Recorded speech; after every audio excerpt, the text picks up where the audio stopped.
Prečo oslavujeme Vianoce? Kvôli narodeniu Ježiša? Alebo kvôli zimnému slnovratu? Je to len mix pohanských rituálov a modernej komercie? Odkiaľ sa vzal vianočný stromček, ktorý pôvodne vôbec nebol kresťanský symbol? A ako sa zo svätého Mikuláša stal červený Santa Claus, ktorého dnes pozná celý svet? Keď hovoríme o pôvode Vianoc, musíme sa najskôr pozrieť na obdobie okolo 21. decembra. Práve vtedy nastáva zimný slnovrat. Čas, keď je deň v roku úplne najkratší a slnko sa nachádza na najnižšom bode na oblohe. Pre nás v modernej spoločnosti je to len nenápadný údaj v kalendári, no pre dávne kultúry to bol zásadný medzník. Bol to okamih návratu svetla po najdlhšej noci. Ľudia verili, že zima vtedy dosahuje svoj vrchol a začne slabnúť. Preto sa slnovrat v rôznych civilizáciách považoval za magický a posvetný čas.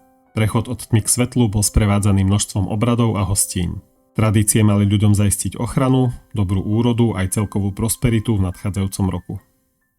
Slovania, žijúci na území dnešného Slovenska, slávili okolo zimného slnovratu obdobie známe ako koliada.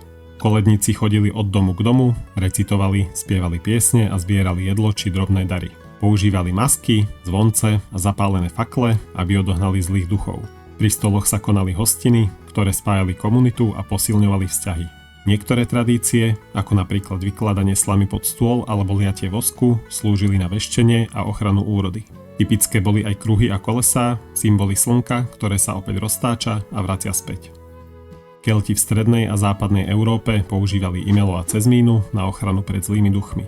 Príchod svetla oslavovali ohňami, tancami a piesňami. Druidi v tomto období konali rituály na ochranu komunity a obnovu životnej sily. Germánske kmene v Nemecku a Škandinávii oslavovali júl, počas ktorého sa zapaľovalo júl poleno. V niektorých tradíciách malo horieť počas celého sviatočného obdobia, niekedy až 12 dní, symbolizovalo silu, svetlo a obnovu života. Verilo sa tiež, že počas najtemnejších nocí roku lietajú duchovia v tzv. Divom hone a preto sa domy zdobili zelenými vetvami, ktoré symbolizovali život aj v období zimy. Starovekí Rímania slávili Saturnálie, sviatky boha Saturna, ktoré pôvodne pripadali na 17. december. Neskôr sa rozšírili na viac dní a oslavovali sa približne do 23. decembra. Zahŕňali hostiny, darčeky, hry, výzdobu domov a symbolické obrátenie spoločenských rolí. Na 25. december pripadal sviatok s názvom Narodeniny neporaziteľného slnka. Ten symbolizoval návrat svetla a nový cyklus prírody. Vikingovia na severe Európy venovali zimnému obdobiu rituály boha Freyra, pri ktorých obetovali zvieratá, aby si zaistili priazeň bohov a dobrú úrodu. Severské kmene, vrátane Inuitov a Sibírčanov oslavovali svetlo jednoduchými rituálmi, ktoré mali pripomenúť, že aj v najtemnejšej zime existuje nádej.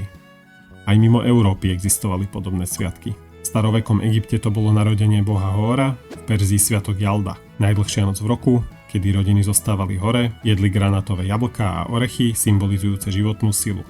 Aztékovia v Strednej Amerike uctievali návrat slnka v rámci svojho náboženského cyklu. Hoci sa tieto tradície geograficky aj kultúrne líšili, všetky mali spoločné prvky: oslavu svetla, stretávanie rodín a susedov a hostiny. S príchodom kresťanstva sa staré pohanské oslavy postupne spojili s narodením Ježiša Krista.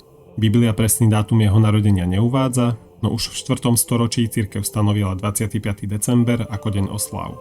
Tento dátum nebol náhodný. Cirkev ho vybrala tak, aby kresťanská sviatosť narodenia Krista nahradila a prepojila staré pohanské slávnosti okolo zimného slnovratu. Pre mnohých bolo jednoduchšie prijať nový sviatok, ak sa symbolika svetla a života spojila s narodením Spasiteľa. Pre raných kresťanov neboli Vianoce centrálnym sviatkom, pretože venovali väčšiu pozornosť pôstu a modlitbe. Postupne sa však tento zvyk rozšíril a spojil s rodinou, pokojom a dobročinnosťou. V stredoveku sa Vianoce stali časom hostín, spevu a náboženských obradov. Pribúdali miestne tradície, betlehemy, jasličky a symbolika hviezdy.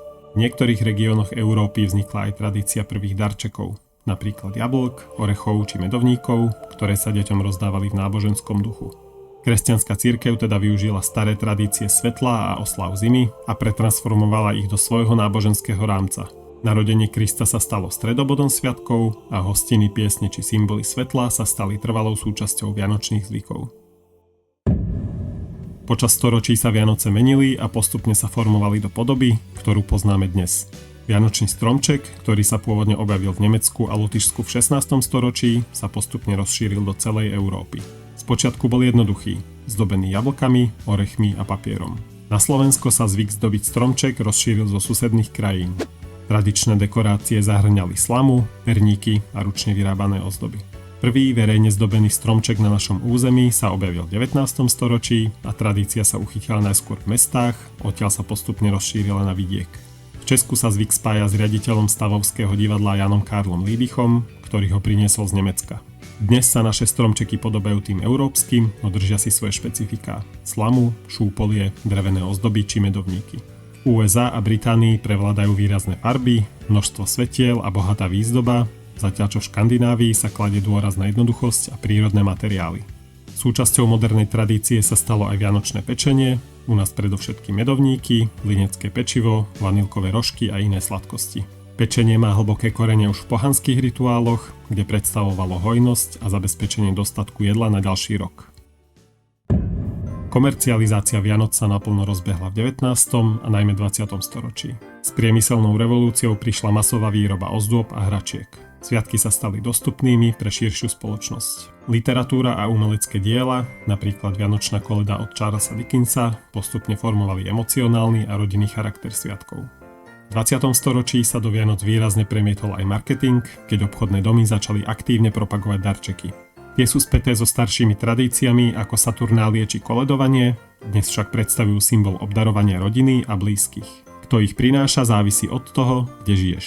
Na Slovensku a v Česku je to Ježiško, v Nemecku Christkind alebo Weihnachtsmann, v Holandsku Sinterklaas, v Španielsku Traja králi a v Škandinávii Jultomten. Ale úprimne, väčšinu darčekov dnes aj tak prinesie kuriér. Najznámejšou postavou v anglosaskom svete je Santa Claus. Merry Christmas! Postava Santa Clausa, ktorého dnes poznáme ako veselého pána v červenom odeve, má svoje korene v historickej postave svätého Mikuláša. Bol to biskup z Myry, známy svojou štedrosťou a obdarovávaním chudobných detí. Počas storočí sa jeho príbeh spájal s rôznymi európskymi tradíciami, najvýraznejšie v Holandsku s postavou Sinterklaasa, ktorý prichádzal na koni a mal svojich pomocníkov. Do Ameriky sa táto postava dostala s holandskými prisťahovalcami, postupne sa menila a spájala s rozprávkovou predstavou starca, ktorý nosí darčeky deťom. V USA sa jeho vzhľad formoval v 19. storočí, najprv ako štíhlejší, prísnejší detko, neskôr ako veselý muž s bruchom, vďaka básni A Visit from St. Nicholas a ilustráciám Thomasa Nesta. V 19. a 20. storočí sa jeho podoba ustálila vďaka literatúre, ilustráciám a reklame. Najznámejšie sú ilustrácie Hedona Sandbloma pre Coca-Colu, ktoré pevne zakotvili v globálnom povedomí červený odev a bielu bradu. Tento obraz sa rozšíril po celom svete a často nahrádzal miestne postavy. Stal sa symbolom komercie, radosti aj magického tajomna Vianoc. A áno, jeho dnešná podoba je do veľkej miery výsledkom marketingu Coca-Coly. Hoci sa moderné Vianoce vyznačujú komerciou, mnohé staré tradície pretrvali. Rodinné stretnutia, koledovanie, spev, hostiny a symbolika svetla stále tvoria jadro sviatkov. Na Slovensku sa okrem stromčeka udržali aj zvyky ako štedrá večera, oblátky, kapustnica alebo púšťanie si sviečok na vodu, ktoré pripomínajú spojenie starých tradícií s kresťanským a rodinným charakterom Vianoc. Napíš, bez akej tradície si Vianoce nevieš predstaviť ty a čo ti je bližšie. Tradičné zvyky alebo moderný štýl.